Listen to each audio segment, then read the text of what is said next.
Hey, Scott Grove here, and have you ever had a piece of really nice curly maple chip out and you don't know what to do with it? So let me show you how I deal with this. So I've got a drawer base here, and I've got a really fine chip. Everything's really great except for that one blowout.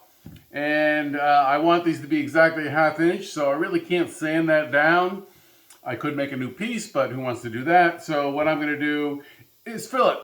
Now, if you fill it with epoxy or CA glue, what's going to happen is you're going to see that outline of that chip. So the secret is to grind it out with a little burr bit, like this. What it will do is smooth out all that sort of jagged texture, and then you can fill it in with your resin of choice, epoxy, UV cure.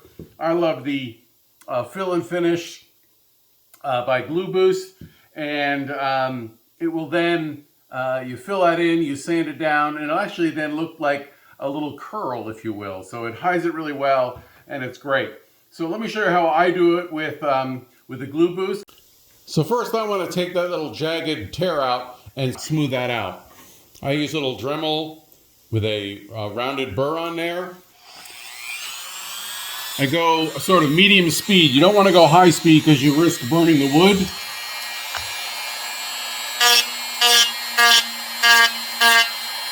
And I simply smooth that out.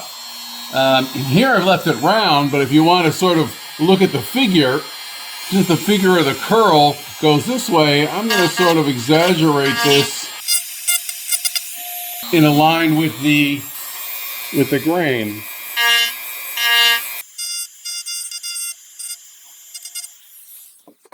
There you go. I love Glue Boost Fill and Finish. This is a Luthier's super glue or cyanoacrylate glue because it's flexible. It's really refined, crystal clear or optically clear. But the best part is that their accelerator will not bloom or blush the CA. So the key here is first spray the void first.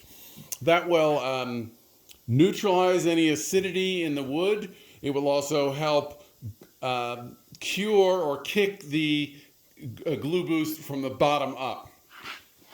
I let that dry. Once that flashes off, I can go ahead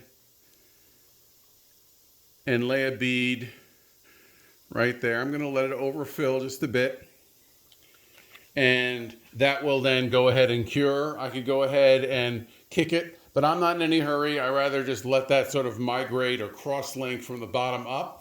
And once that sets up, we'll sand that down, and that tear out will blend in with the figure of the wood. So let's wait for that to cure. You can see it kind of curing now, can you? And that didn't take long. Okay, let's go ahead and sand that flush.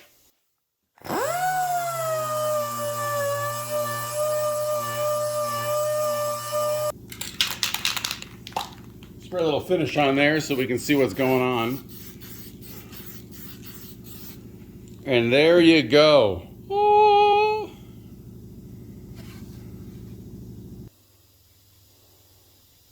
You look hard enough, you can see the divot, but it blends in with this curl, and yeah, liking that. So that works really, really well. Saves a lot of frustration. Love the Glue Boost and accelerator. I hope you enjoy that. Helped you fix your chips in your wood. So please subscribe. Thanks for watching. Email me with